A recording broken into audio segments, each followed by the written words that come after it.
Now, this is a story that you may have heard of because it comes from the Brothers Grimm, as well as various other places.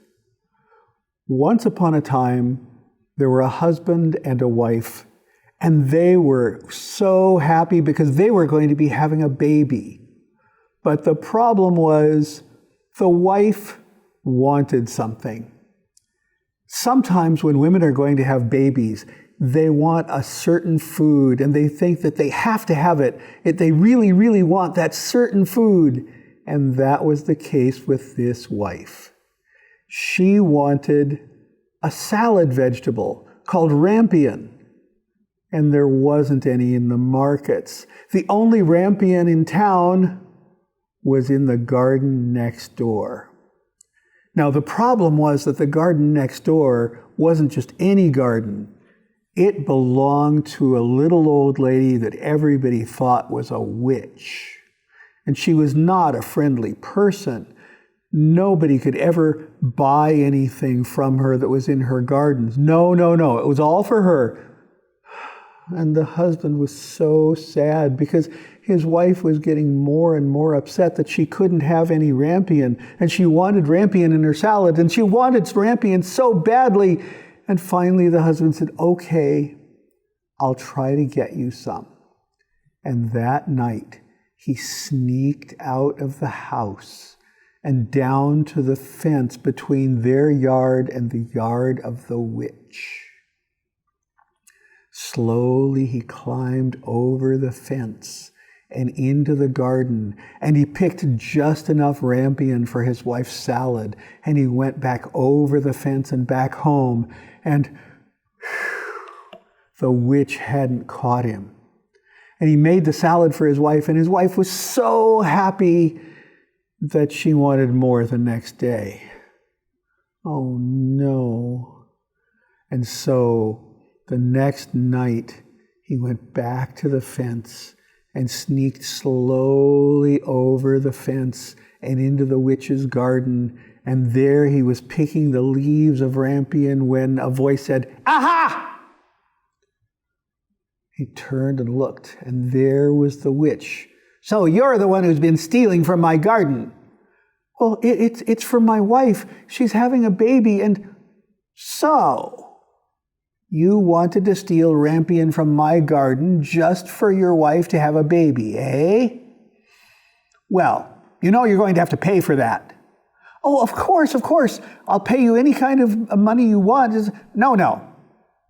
You stole from me. I set the price. I think what I really want is your baby when you have the baby. "What? I can't give you the baby." "Well, yes, you can, because otherwise I'm going to turn you into a frog and leave you here in my garden forever, and your wife won't like that very much, will she?" And the man had to admit that he didn't like the idea of being a frog, and he was pretty sure his wife wouldn't like it either. So he took the rampion, and the witch said, "Since you're paying so generously, you can have more if you need it." And he thanked her. He went sadly home. And he made the salad for his wife, and she was very happy to have rampion in her salad. And the husband said, "There's one thing. We have to pay for the rampion." Oh, you mean the witch decided she'd sell you some?" "Yes. It's going to cost the baby." The wife was horrified. "It's going to cost the baby? But, well, you wanted the rampion, and I got caught stealing it, and she insists on that, or else I get turned into a frog and live in her garden forever." Well, the wife was very upset, but she didn't want her husband to be turned into a frog either. So, sure enough, the baby came. And they were so happy to have a baby, a little girl. But the witch came also and knocked at the door and said, "Well, time for me to pick up the baby." And they tried to talk her into accepting any other kind of payment. And she said, No. I've decided I want that baby. I've even chosen a name for her. I'm going to name her Well, you were stealing rampion, and there's another name for rampion where I came from. We have a name for it. It's called Rapunzel. That's going to be her name, Rapunzel. And she took the baby and went back to her home. And there she actually took very good care of the baby, washing it and feeding it. And every day she would give the baby's hair a fine wash with a special shampoo she made herself. And every day the baby's hair got longer and stronger and longer and stronger. And by the time the baby was no longer a baby, but a child, she had beautiful long hair. And by the time she was an older child, the witch said, I think you're old enough for this to work. We're going to move to a different neighborhood. And she packed up her things and she led Rapunzel out, and they walked out of the town and into the forest. And there in the forest, there was an old little tower. And nobody knew what it was built for, but now it was just the right size for a witch and a child to live in. But the witch did something very strange. Once they moved in, she got a bunch of bricks and walled over the door. Well, Rapunzel was puzzled by this, and the witch took her upstairs in the tower and said, let me show you how this is going to work. And she unbound Rapunzel's hair from the hairdo that she usually wore. And Rapunzel saw that her hair reached all the way from the window of the tower down to the ground. And the witch said, now, I've been bathing your hair in a special shampoo to make it longer and stronger, and I think your hair is strong enough for me to do this. And she jumped up to the window and held onto Rapunzel's hair and lowered herself to the ground by the hair. Now pull up your hair, and when I come back, I'll say, Rapunzel, Rapunzel, let down your hair. And you let your hair down and I'll climb back up. All right? Well, Rapunzel didn't know anything else to do, so she said, all right. And the witch went off to do witchly things in the forest. And in the evening, she came back and she said, Rapunzel, Rapunzel, let down your hair. And Rapunzel lowered her hair, and the witch climbed slowly up and back into the window. And there they had supper and slept for the night. Well, the witch got to go out that way into the forest, but Rapunzel was all by herself all day. And all she could do was look out the window and look at things and listen to things. And she listened to birds singing, and she thought, that's a very pretty sound. I wonder if I can make a sound like that. And she started to sing to imitate the birds, just to keep herself from being bored. Well, by the time Rapunzel was a young woman, her singing was very beautiful as that of any of the birds. And one day, coming through the forest on his horse, was a handsome prince. And the handsome prince heard the beautiful sound of the singing and said, I wonder who that is. And he rode toward the sound of the singing, and there in the forest he saw a tower he knew nothing about. And at the top of the tower, he heard singing coming out of a window. I should go in and meet the person who's singing. And he looked around the bottom of the tower, and there was a door, but it looked like it had never been used, or at least not in a long time. And when he tried to open it, it wouldn't move. Well, that's because the witch had bricked it up from the inside, but he didn't know that. He thought to himself, I should come back and see what's going on here. There must be someone inside the tower, but how do they get in and out? The prince went on and came back the next day, and the next day he had come earlier, and so he came back before the witch had left. And so he saw the witch climb down the beautiful hair, and he saw the hair being pulled back up into the window. Well, he thought, this is very strange. And so he stayed all day and waited until the witch came back. And in the evening, she came back and she said, "Rapunzel, Rapunzel, let down your hair." And Rapunzel lowered her hair, and the witch climbed up the hair, and the hair was pulled back inside the window. Okay, now I see how this is done. Well, the prince came back again the next day, and he waited until the witch had gone out. And he waited a little while, and then he went up to the tower and called out, "Rapunzel, Rapunzel, let down your hair." Well, Rapunzel didn't think that sounded like the witch, but who else would climb up into the tower? So she lowered her hair down the side of the tower, and much to her surprise, it wasn't the witch coming in the window, it was the handsome prince. And the prince said, "I heard your singing voice, and it was so beautiful. I wanted to meet you, but I couldn't open the door downstairs to come into the tower, so I had to come up this way.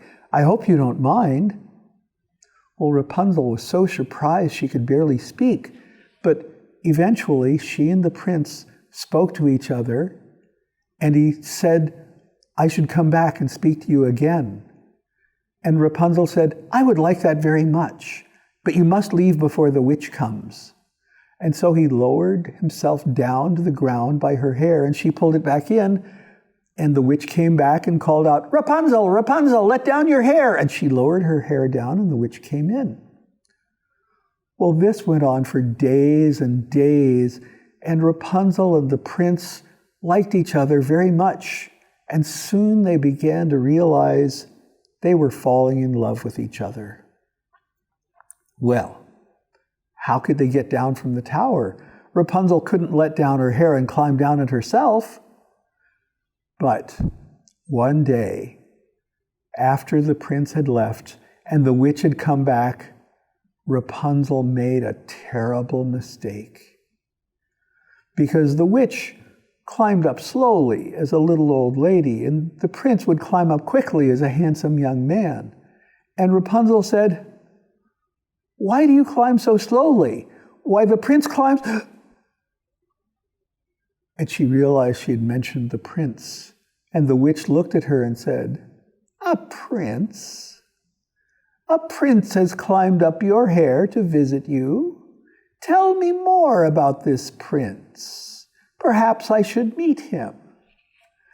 And Rapunzel, not knowing what else to do, explained that a prince had come to the tower because he'd heard her sing, and he saw the witch climb down her hair, and he called for her and climbed up the hair, and they had spoken, and, well, she knew that nothing could come of it, but she and the prince had kind of fallen in love. And the witch said, "Well, since you're in love with the prince, you're not going to be any use to me. In that case, come over here." And Rapunzel walked over to the witch. "Now turn your back." And she turned her back, and she heard the witch fiddling with something behind her, and then she heard a snip, snip, snip.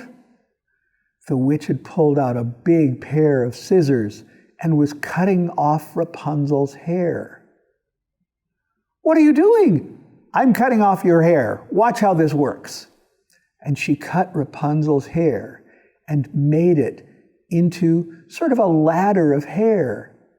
And she tied it to a piece of furniture inside the tower. And she said, "Now you can climb down from the tower." Well, that was wonderful news. Rapunzel climbed down the tower on the hair, and the witch did the same. "Now, I'm going to take you into the forest, far to the other side of it, and leave you in a cottage there. Good luck for your prince." What do you mean?" And the witch dragged Rapunzel off through the forest, all the way to the far side of the forest, to a little old cottage. Just a room with a fireplace, and a place to sit, and a place to cook, and a place to sleep. And the witch said, "Now, I'll bring you food to eat, but you're on your own beyond that." Ha! And she went back to the tower, and she sprinkled seeds around the tower, seeds that grew quickly into prickly bushes. And then she climbed the hair and went back into the tower and pulled the ladder of hair back inside. Well, the next day, the prince came back and he saw prickly bushes all around the tower. And he thought, that's strange, I don't remember these being here. And he very carefully pushed his way through the prickly bushes and up to the tower, and he called out, Rapunzel, Rapunzel, let down your hair. And the hair came down, and he climbed up the hair, but inside the tower, instead of Rapunzel, there was the witch. And she laughed, and she said, now, your Rapunzel is gone. I've hidden her away, and you won't be able to find her anyway.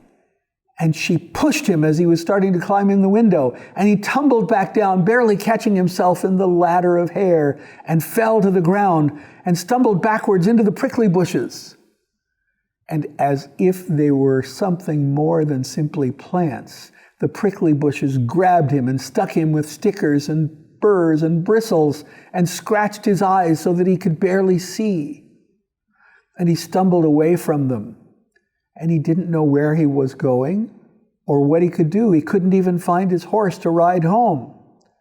And he stumbled deeper and deeper into the forest, lost. Well, the witch only laughed from up in the tower, and she used the ladder of hair every day as she'd used Rapunzel. Well, the day passed, and the next day, and the next day after that. But it was only then that he heard the voice of singing. It was Rapunzel's voice, singing the songs of the birds that she had learned. And even though he could barely see, he moved toward the sound of that singing. And there he stumbled across the little cottage. And he could barely see her, but there was Rapunzel. And she looked up and said, "Oh, Prince, you're here!" And she cried. And he could say, "I could barely see you. I'm sorry." "Oh, no." And she took him in her arms and cried and cried. But her tears did a magical thing, because as her tears fell into his eyes, the scratches from the prickly bushes and the burrs and the bristles were healed, and he could see again. And he held her in his arms, and as they regained their strength, and he had regained his vision, he took her home to the castle where he lived. And after he'd introduced her to the king and the queen and to the people where they lived, the prince and Rapunzel were married. And even though her hair was not so long, she was still very beautiful and could sing like the birds, and everyone was enchanted by her. And so the prince and Rapunzel and all the people of the kingdom who lived under their rule later lived happily ever after. And that was the story of Rapunzel.